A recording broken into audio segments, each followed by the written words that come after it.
There's a moment most of us have imagined, a quiet, almost sacred moment, where somehow we're given the chance to go back, not to relive everything, but to sit across from the person we once were, younger, uncertain, still becoming, and we're given just a little time to speak. What would we say? Welcome to the Catholic Journey with Deacon Kearns. Today we're stepping into that moment, but we're not stopping at what we would say. We're also going to face something deeper, what we wish we had done differently. Picture them, that early teenage version of you, trying to figure out who they are, wanting to belong, wanting to be seen, carrying questions they don't even know how to ask yet, and now they're looking at you, waiting. At first we think we'd give advice about success, but when we sit with it, what raises up is something deeper. I would begin here. You don't have to prove your worth. You're already loved, not because of what you've done, but because of who you are, created by God.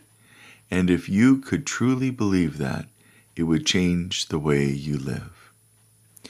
Be careful who you listen to. Not every voice deserves your trust. Some will pull you towards comparison, some towards compromise. But God's voice is different. It calls you higher without tearing you down. Learn that voice early. It will save you from so much confusion. And then the conversation changes, because it's no longer just about what I would say. It becomes about what I need to admit. But if I'm being honest, there were moments I knew better and still chose differently. Moments where I ignored that quiet voice. Moments where I traded peace for acceptance, for comfort, for something temporary. And that's where this becomes real. I wish I had taken God more seriously sooner. Not just believed in Him, but lived like He mattered in every decision.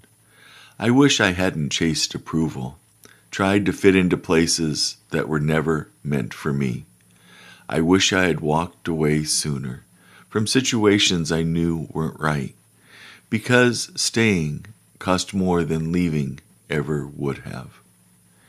And maybe this is where you feel it too, that quiet recognition that if only.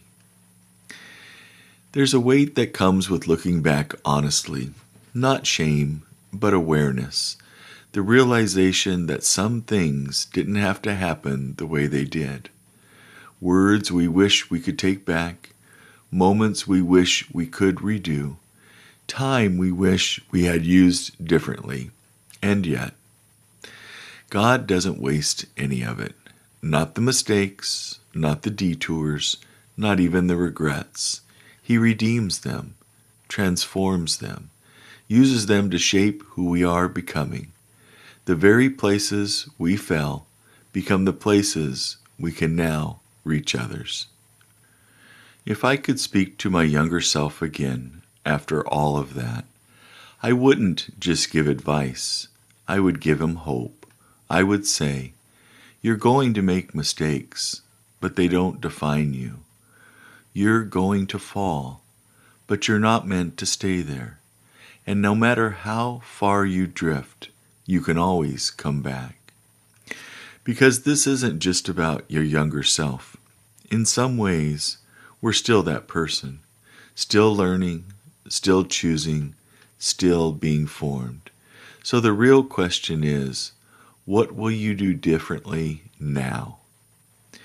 You can't go back, but you don't need to, because grace doesn't work backwards, it works forward. Into this moment, into this decision, into who you're becoming right now. So take the step, make the change, return to God fully, because it's not too late. It's never too late. This is The Catholic Journey, and I am your host, Deacon Pat. If this spoke to you, please share it, because someone else needs to hear it. Their story isn't over. May God bless you.